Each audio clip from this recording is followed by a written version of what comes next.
So, kid, you're finally awake. You know, it was real dumb of you to hide in our cargo hold.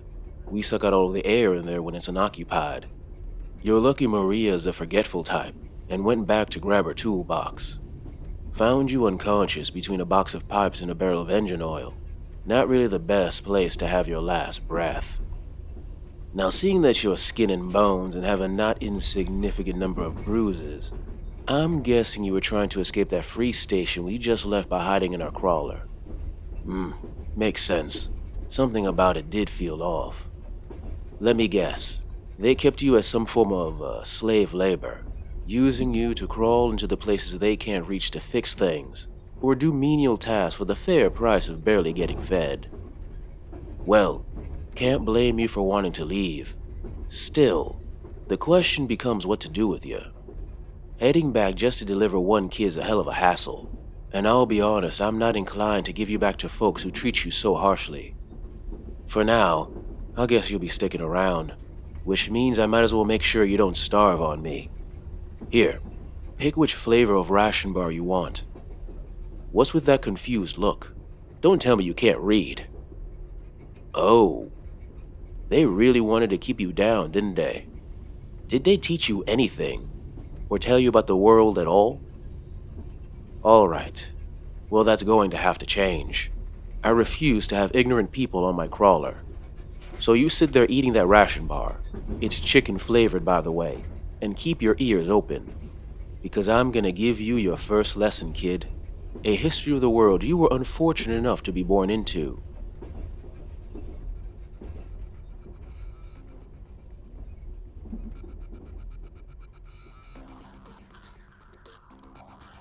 Now the current year, if you didn't know, is 2291, and the world is a mess.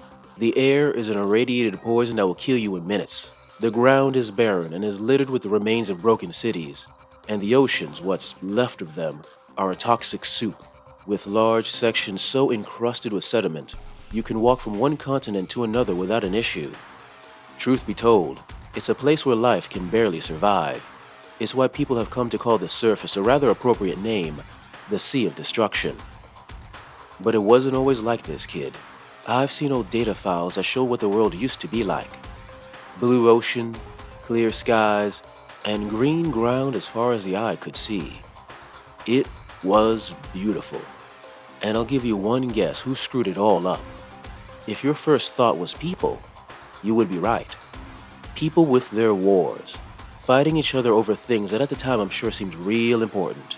Territory, money, faith, honor, and the planet suffered for those reasons, each war making the planet just a bit worse, a bit more inhospitable to the people that depended on it to live. It was during the last few end wars, yes, there were more than one, that people realized they couldn't really fight effectively anymore. You know, with the land being toxic and a large percentage of the population being dead. So, to make sure their wars went smoothly, the various nations that were still around created the frames. Large, single-pilot combat vehicles that were the new method of war, coming in a wide variety of shapes and sizes, and with multiple hardpoints that allowed for a quick change of armaments and tools when necessary, making truly versatile killing machines. After the last End War, which was a while ago, those frames became highly prized. They were the only way that the humans that were left had to get to the resources they needed on this god-forsaken planet. The problem was that most of the knowledge necessary for their creation was lost, so new ones weren't coming around anytime soon.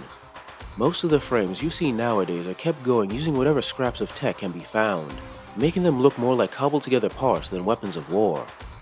Those few folks willing to pilot these old machines, known as gammawolves by some, risk life and limb on a daily basis to ensure the arcologies, the last bastions of humanity, survive. Now, as far as I'm aware, there are 4 arcologies left on this planet. That doesn't mean there might not be more, but if there are, they are keeping themselves well hidden. Somewhere around Eastern Europe and Asia, you'll find hundreds of miles of tunnels and warrens underneath once sprawling cities. This is the arcology of Bolshov, home to a practical and dependable people who care more about getting things done than looking fancy.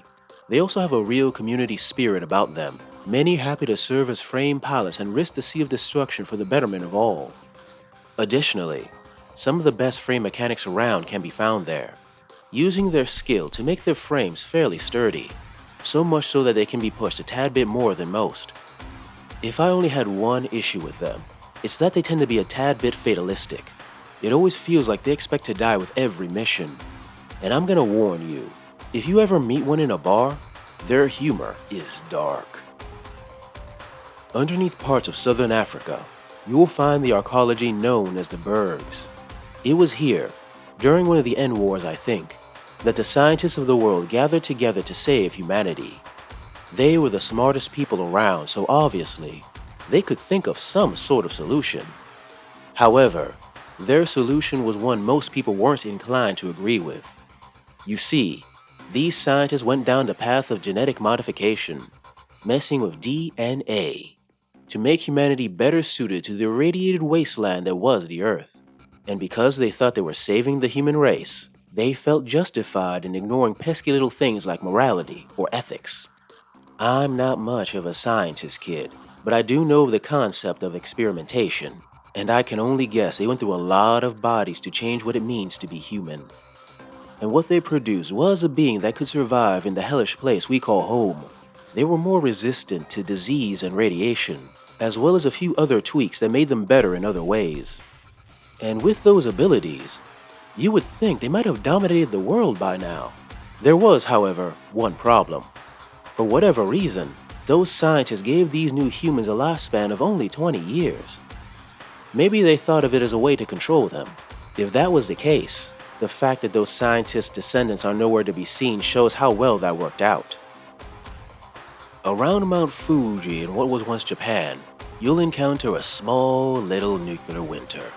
Although the land is covered in mountains of snow, and blizzards push harshly against anyone trying to cross through it, it does offer a nice form of protection for those who choose to live inside the mountain, the residents of the arcology known as Hinode. Although most people would find it uncomfortable to live inside an active volcano, the people of Hinode find it provides quite the advantage.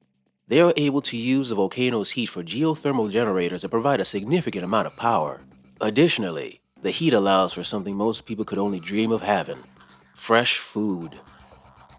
They have vast bays with a stupendous number of botanical gardens, making vast quantities of food that has effectively made them a trading superpower. Of course, you can't have such an advantage without a means to protect it, and that comes in the form of their highly skilled frame pilots. You see, they have a sort of master and apprentice teaching style, and although it sounds weird to me, I gotta say it's pretty effective. Built on what's left of an American-Canadian installation, you will find the arcology of North Star. Now, North Star thinks of itself as a bastion of freedom in a world gone mad, the light that would lead humanity to a brighter future. However, the reality is a bit harsher. Truth be told, North Star is pretty divided between those who have and those who have not.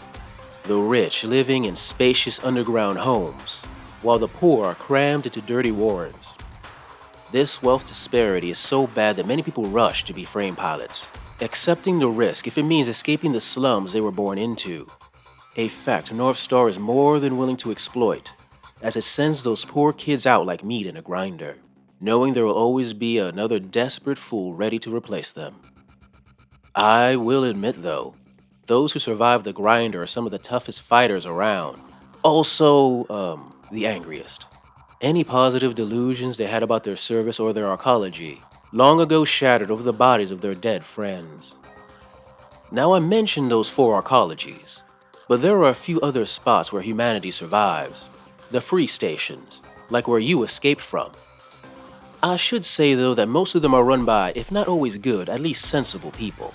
What you experienced is a rarity, I promise you. Now these free stations are sort of rest stops in the sea of destruction. Places where frame pilots can take a load off. Maybe do some trading and see if there's any news about anything interesting. Since these places are so vital, they are generally treated as neutral ground.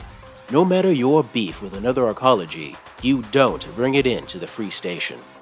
Of course, not everyone follows this rule, so on occasion the free station hires some muscle, in the form of ronin.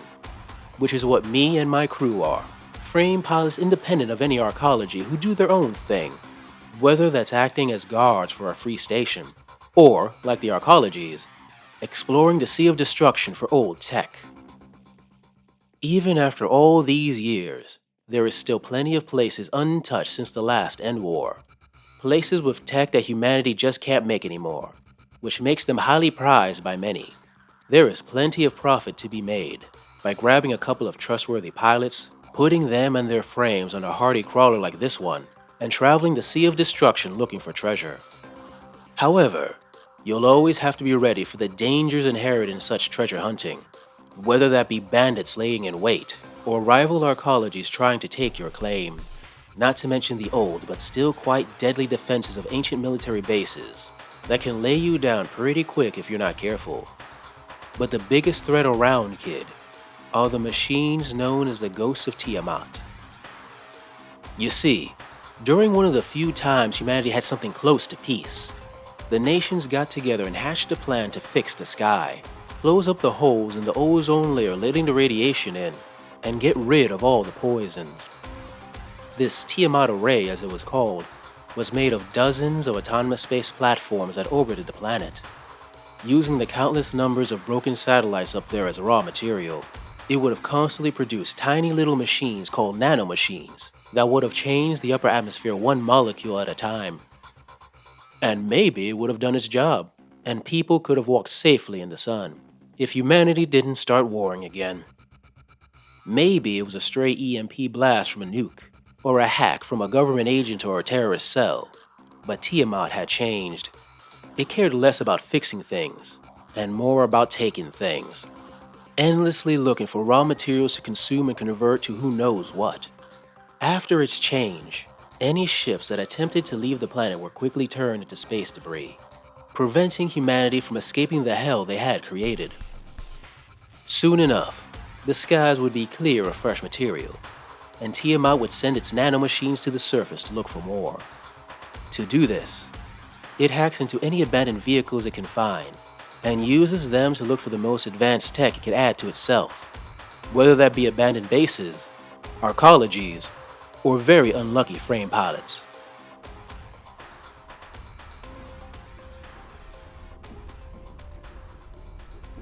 Well, kid, that's the basics. I'd tell you more, but I can see from your eyes you're tired, and can use more sleep. Go back to bed, we can talk more tomorrow. As for me, I need to see if a few friends of mine are in range for a quick call. I want to make sure certain people at a free station are no longer a problem. Hey guys, I hope you enjoyed this video on Gammawolves, a game by Ash Barker of Guerilla Miniatures Games, the YouTube channel. If you like it, a link to his YouTube channel, a link to how to play the game, and a link to the game itself if you really like the lore and really want to play it is in the show notes. Anyway, if you like this video, please like, subscribe, comment, press that little bell so you know where I post, etc, etc. And if you really like it and you're inclined, and if you have the cash, please send a little money my way to my Patreon or my Ko-fi account. The extra money gives me the time I need to work on these stories I love. Thanks for listening/watching, and see you next time.